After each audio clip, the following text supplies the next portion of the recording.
જિંદગીમાં સારો સમય આવવા પહેલાં ઘણીવાર જીવનમાં આપણને નાના મોટા સંકેત મળે છે. એ સંકેતો સીધા દેખાતા નથી, પણ સમજતા માણસ માટે એ બહુ ઊંડો અર્થ ધરાવે છે. આ વિડીયોમાં આપણે એ જાણીશું, તો આ વિડીયોને લાઈક અને ચેનલને સબસ્ક્રાઈબ જરૂર કરી દેજો અને વિડીયોને અંત સુધી જરૂર જુઓ. તો ચાલો શરૂ કરીએ. નંબર 1, અચાનક પડકારો વધે. જ્યારે જીવન મુશ્કેલ બનતું હોય છે ત્યારે એ આપણને નવો પાઠ શીખવાડે છે. પડકારો એટલે કે આપણે નવી ઊંચાઈ માટે તૈયાર થઈ રહ્યા છીએ. નંબર 2, જૂના સંબંધો તૂટે અથવા નવા લોકો મળે. ક્યારેક આપણાથી દૂર થતા લોકો પણ જીવનમાં જગ્યા ખાલી કરે છે, જેથી સાચા લોકો આપણા જીવનમાં આવી શકે. નંબર 3, મન અંદરથી શાંત રહેવા લાગે. ભલે બહાર તુફાન હોય, પણ અંદર એક અજાણી શાંતિ અનુભવાય કે બધું હવે સારું થવાનું છે. નંબર 4, નાના અવસર દેખાવા લાગે. પહેલાં જે અવગણતા હતા એ નાના અવસર હવે સ્પષ્ટ દેખાવા લાગે છે, અને એ જ મોટા બદલાવનું બીજ બને છે. નંબર 5, વિચાર બદલાય છે. મન નકારાત્મકતા છોડીને આશા, આત્મવિશ્વાસ અને નવી દ્રષ્ટિ તરફ ખેંચાય છે. જીવનમાં સારો સમય અચાનક નથી આવતો. એ પહેલાં પરિસ્થિતિઓ આપણને ઘડતી હોય છે. જેમ વરસાદ પહેલાં આકાશ ઘેરું થઈ જાય છે, એમ સારા દિવસો આવવા પહેલાં મુશ્કેલીઓ ઘેરાતી હોય છે. કારણ કે કઠિન સમય પછી જ જીવનના દ્વારે નવી ખુશીઓ ટકોરા મારે છે. આજે જે આંસુ છે એ આવતીકાલે સ્મિતનું કારણ બનશે. બસ વિશ્વાસ રાખો કે અંધારું કાયમી નથી. પ્રકાશ એક દિવસ જરૂર આવશે. લોકો ઘણીવાર વિચાર કરે છે કે સારો સમય આવે ત્યારે જીવન બદલાશે, પણ સાચી વાત એ છે કે જીવન બદલવાનો નિર્ણય આપણે લઈએ ત્યારે જ સારો સમય શરૂ થાય છે. મનની દિશા બદલતા જ પરિસ્થિતિઓ બદલાઈ જાય છે.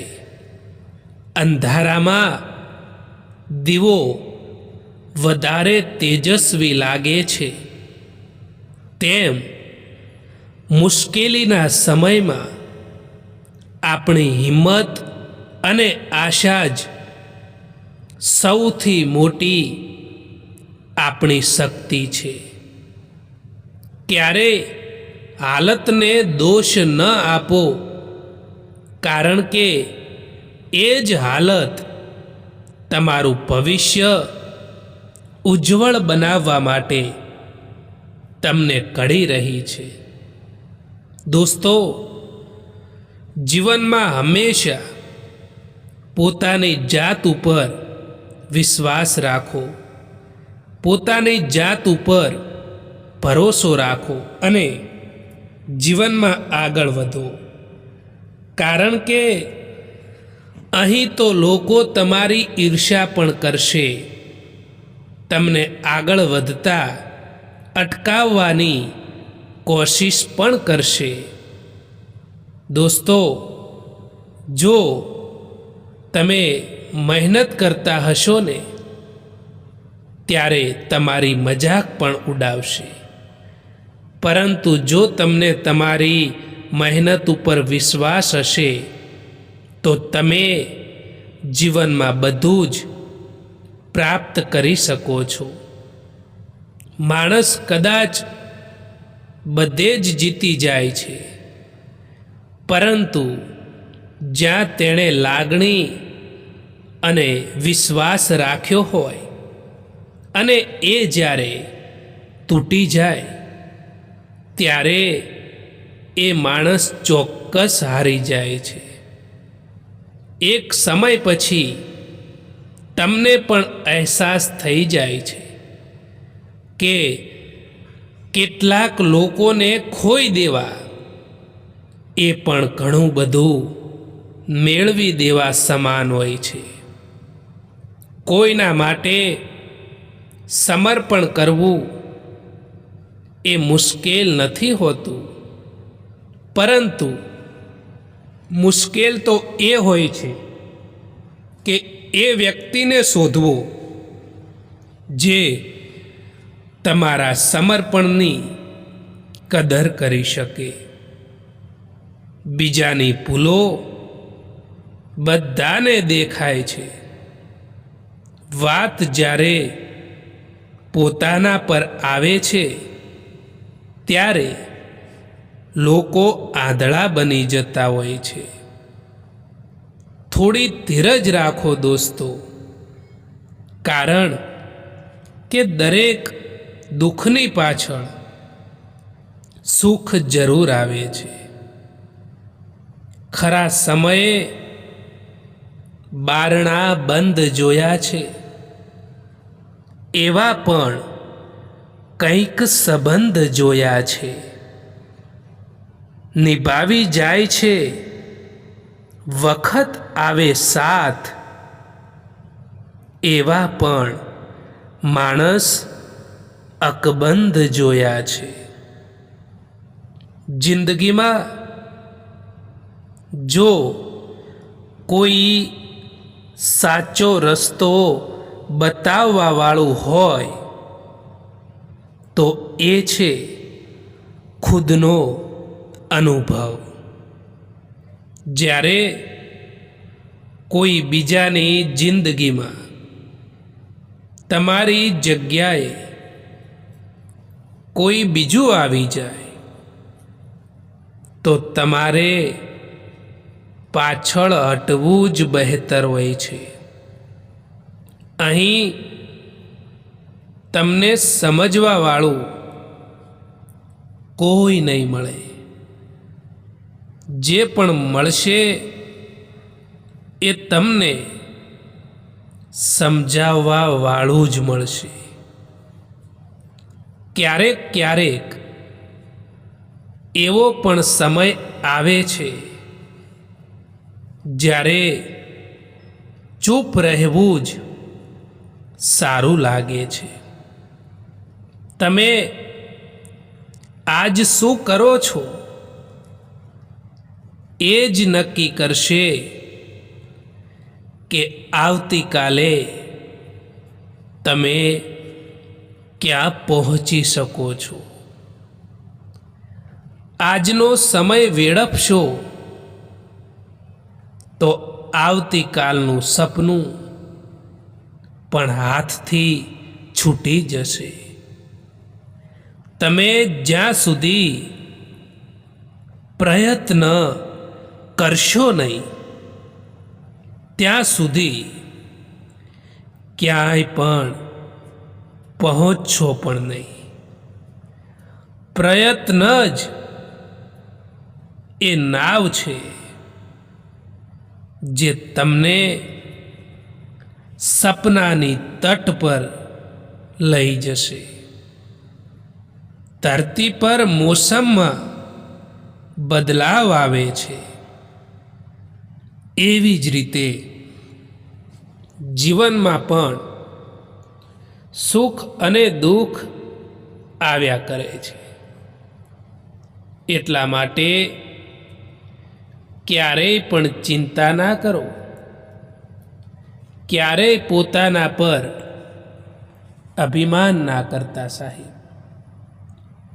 કારણ કે પથ્થર પણ ભારે થઈને પાણીમાં પોતાની કિંમતને ખોઈ નાખે છે. જીવનમાં એક હદ સુધીનું દર્દ થયા પછી માણસ શાંત થઈ જાય છે. પછી ના કોઈથી તે કોઈ પણ પ્રકારની ફરિયાદ કરે છે કે ના કોઈથી તે કોઈ પણ પ્રકારની ઉમ્મીદ રાખે છે. કોઈની ઉપર ક્યારેય પણ નિર્ભર ના રહો દોસ્તો. કારણ કે અંધારામાં પડછાયો પણ સાથ છોડી દે છે. હંમેશા વેલ્યુબલ બનો, અવેલેબલ નહીં. કારણ કે જો અવેલેબલ રહેશો ને તો દુનિયા તમારો ફક્ત ઇસ્તેમાલ જ કરશે. એ લોકોથી તો દૂરી જ સારી છે જે લોકોને તમારા નજીક હોવાની કોઈ કદર નથી. જિંદગી કેટલી પણ ખરાબ કેમ ના હોય, પરંતુ જ્યાં સુધી કોઈ પોતાનું સાથ આપે છે ત્યાં સુધી એ સારી જ લાગે છે. જીવનમાં કેટલાક લોકો એવા હોય છે જે તમે સાચું બોલો તો એ લોકોને પસંદ નથી આવતું. એ લોકો તમારાથી નફરત કરવા લાગે છે. તમે જે સત્ય કહી રહ્યા છો એ લોકોને ગમતું નથી. પરંતુ મિત્રો યાદ રાખો કે સત્ય ક્યારેય છુપાતું નથી. જો તમે સત્યની સાથે છો તો હંમેશા તમારી જીત થશે. એ યાદ રાખજો. જો કોઈને જવું છે તો એને જવા દો. તે કદાચ આજે રોકાઈ પણ જશે તો કાલે જતા જ રહેશે. કેટલાક લોકો માત્ર મતલબ માટે સંબંધોને જોડે છે. મતલબ પૂરો થયા પછી એ સંબંધોને તોડી દે છે. પોતાનો આખો સમય પોતાને બહેતર બનાવવામાં લગાવી દો. કારણ કે અહીં સંબંધો માણસથી નહીં પરંતુ પૈસાથી બનવા લાગ્યા છે.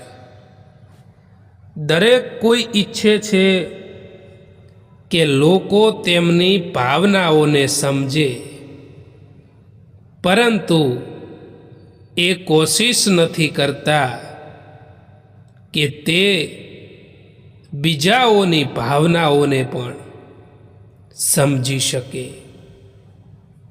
તમે પણ સમયની જેમ થઈ જાઓ. કારણ કે જે લોકો તમારી કદર નથી કરતા એમને ફરીવાર ના મળવું જોઈએ.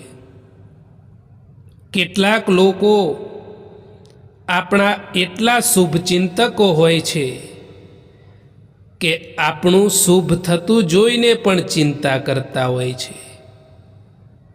હર કોઈ તમારી વાત નહીં સમજે, કારણ કે દરેક વ્યક્તિ તમારી જેમ નહીં વિચારે. એટલે ક્યારેક મૌન જ તમારું સૌથી મજબૂત જવાબ બની જાય છે. દુઃખ તો ત્યારે થાય છે જ્યારે તમે કોઈ માટે પોતાને બદલી દો અને એ જ માણસ તમને નજરઅંદાજ કરવા લાગે. કોઈ વ્યક્તિનો સારો સમય ચાલી રહ્યો હોય અને એ વ્યક્તિ સાથે તમે બેસો તો એ કંઈ મુશ્કેલ નથી, પરંતુ જ્યારે તેનો ખરાબ સમય ચાલી રહ્યો હોય અને તમે એ વ્યક્તિ સાથે ઊભા રહો એ ખૂબ જ મુશ્કેલ હોય છે. એવા ખૂબ જ ઓછા માણસો હોય છે જે ખરાબ સમયમાં તમારી સાથે ઊભા રહે. માણસને ગુમાવ્યા પછી સમજાય છે કે એ કેટલો અગત્યનો હતો, પણ એ સમયે પાછું મેળવવું એ શક્ય નથી હોતું. એટલે સંબંધો તૂટતા પહેલાં જ પોતાની ભૂલો સુધારી લેવી જોઈએ, કારણ કે પાછા વળીને પસ્તાવું એ સૌથી મોટું દુઃખ છે. જે માણસ પર તમે વિશ્વાસ કર્યો હોય, જે માણસ પર તમે ભરોસો કર્યો હોય અને જ્યારે એ તમને એમ લાગે કે આ માણસ જ મારા માટે બધું છે અને જ્યારે એ માણસ તમને દગો આપે છે ત્યારે ફરીવાર એ માણસ ઉપર વિશ્વાસ ના કરવો જોઈએ. સમસ્યા કેટલી પણ મોટી કેમ ના હોય, પરંતુ એ સમસ્યાનું સમાધાનનું પહેલું પગથિયું પાર કરવું એ તમારા હાથમાં હોય છે. સુખ દુઃખ એ તો આપણા જીવનનો એક ભાગ છે. જો એ નહીં આવે તો આપણે અનુભવ ક્યાંથી લાવીશું? કહેવા માટે તો ઘણા બધા આપણા પોતાના હોય છે, પરંતુ જ્યારે આપણને હકીકતમાં એ લોકોની જરૂર પડે છે, જ્યારે આપણે દુઃખી હોઈએ છીએ, ખરાબ સમયમાંથી પસાર થઈ રહ્યા હોઈએ છીએ, ત્યારે આપણું કોઈ નથી હોતું. અને આ આજકાલની હકીકત છે. હું નીકળ્યો હતો સુખની શોધમાં, ત્યાં રસ્તામાં ઊભેલા દુઃખોએ કહ્યું કે અમને લીધા વિના સુખનું સરનામું નથી મળતું. એટલા માટે મિત્રો, જીવનમાં ક્યારેક દુઃખો આવી જાય તો ચિંતા ના કરવી, કારણ કે દુઃખ પછી સુખ જરૂર આવતું હોય છે. લોકો પોતાની ઈચ્છાઓ પૂરી ન થાય ત્યારે દુઃખી થાય છે. હકીકતમાં ઈચ્છાઓ પર કાબૂ ના રાખવાથી જ જીવન ભારે લાગે છે. બીજાની સાથે તુલના કરવા કરતાં જીવનમાંથી આનંદ ગુમાવી દેવામાં આવે છે. તુલનાથી દોસ્તો ક્યારેય સંતોષ નથી મળતો. સંતોષ ફક્ત આભાર માનવાથી મળે છે. દરેક સમય શીખવે છે, પણ જે સાંભળે છે એ જ આગળ વધે છે. શીખવાનું બંધ કરવું એ તો વિકાસ અટકી જાય છે. જેટલું તમે દુઃખ સહન કરો છો એટલી જ તમારા અંદર શાંતિ અને શાંતવીરતાની ઊંડાણ ઊભી થાય છે. પોતાનું દર્દ મહેસૂસ થવું એ જીવતા હોવાનું પ્રમાણ છે, પરંતુ બીજાનું દર્દ મહેસૂસ થવું એ માણસ હોવાનું પ્રમાણ છે. લાખ કોશિશ કરવા છતાં જે વ્યક્તિ સમજે નહીં તો એ વ્યક્તિથી દૂર થઈ જવું જ બહેતર હોય છે. દરિયામાં કેટલી પણ ખાંડ નાખો તેમ છતાં તે ક્યારેય મીઠો નહીં થાય. એમ જ સ્વાર્થી લોકોને તમે કેટલાય પણ પોતાના બનાવી લો, એ ક્યારેય તમારા નહીં થાય. સંબંધો એ વિશ્વાસના કાચથી બનેલા હોય છે. એકવાર એ તૂટી જાય તો કેટલુંય જોડવાનો પ્રયત્ન કરો તેમ છતાં તેમાં તિરાડ રહી જાય છે. દોસ્તો, એટલે સંબંધોમાં વાત કરતા પહેલા શબ્દો પસંદ કરજો, કેમ કે ક્યારેક એક કઠોર શબ્દ આખી જિંદગીનો પુલ તોડી નાખે છે. જે ચીજ આપણા હાથમાં જ નથી એના વિશે ચિંતા કરવાનો કોઈ ફાયદો નથી. સાથ છોડવા વાળાને તો ફક્ત એક બહાનું જોઈએ, બાકી જે સાથ નિભાવવા માંગે છે એ તો છેલ્લા શ્વાસ સુધી સાથ નથી છોડતા. દોસ્તો, આ વિડીયો પસંદ આવ્યો હોય તો આ ચેનલને સબસ્ક્રાઈબ જરૂર કરો. વિડીયો જોવા માટે આભાર.